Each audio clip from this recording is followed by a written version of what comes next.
Altogether, 84 Manipuris who have been stranded in Guwahati's Manipur Bhavan reached Mao Gate in Senapati district along Manipur-Nagaland border this morning. They had remained stuck in Assam, Guwahati since the COVID-19 lockdown was announced by the centre. They were properly screened at the Mao Gate.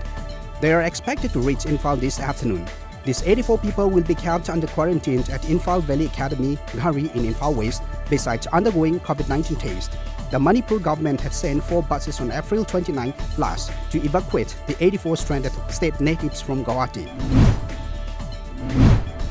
The centre today listed 130 districts as hotspots of the coronavirus disease COVID-19 down from the previously designated 170 red zones, even as a number of green zones areas that largely remain outside the spectre of the pathogen decreased from 353 to 319, an announcement that came hours before the national lockdown was extended by 2 weeks, but with some relaxation as per a media report.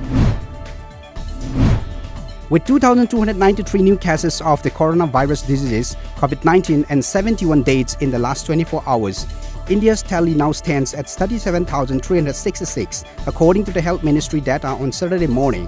According to the Union Health Ministry's dashboard at 8 a.m., India has 26,167 active cases and 1,218 deaths related to COVID-19. There are 9,900 people who have been cured or discharged. India had seen its highest single-day spike in the number of coronavirus disease COVID-19 cases yesterday, as per a media report. The country-wide spike in the number of COVID-19 cases was largely led by Maharashtra, which also saw its highest one-day jump. A 22-year-old man was found drowned in Jiri River early morning today. A team of Jiragat police fished out the body of Nivas Bhati, hailing from Kadimtala village in Assam's Kachar district. He was swept away after falling into the river on April 30th last. Since then, an NDRF team has been searching for Nivas until his body was found around 4 a.m. today. Volunteers of Kuki Baptist Convention under the team We Support Frontline Heroes of COVID-19 distributed essential items to the frontline workers amid the COVID-19 lockdown along the Indo-Myanmar border today. Additional Deputy Commissioner of More L. Manikanta, Additional Superintendent of Police Operations More M. Amit, Medical Officers in charge More Hospital, Dr. Vikram thanked Kuki Baptist Convention for the noble act. All Jiribam's United Clubs Association Ajuka and Jury Development Organization JDO have expressed anger against MP Dr. Loro S. Foje for allegedly keeping silent amid the difficult time faced by the people due to COVID-19 pandemic. Shiv Sena Manipuri Unit President M. Tombi today extended help by providing relief materials to widows and underprivileged residents of Uripok Bajaspati Maninglaikai in Imphal. The distribution of materials was carried out at the local community hall.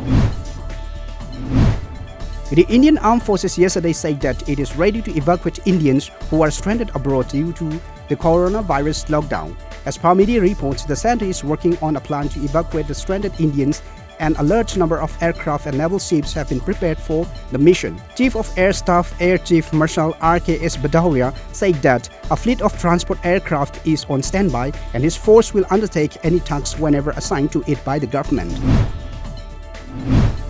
The head of emergencies at the World Health Organization reiterated that the group believes the novel coronavirus is natural in origin.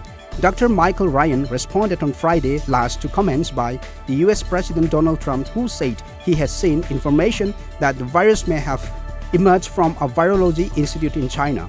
Ryan said, World Health Organization's teams have listened again and again to many scientists who have looked at the gene sequences and the virus, and we are assured that this virus is natural in origin. North Korea's Supreme Leader Kim Jong-un made his first public appearance in 20 days, ending the global rumors about his death that were triggered due to his absence.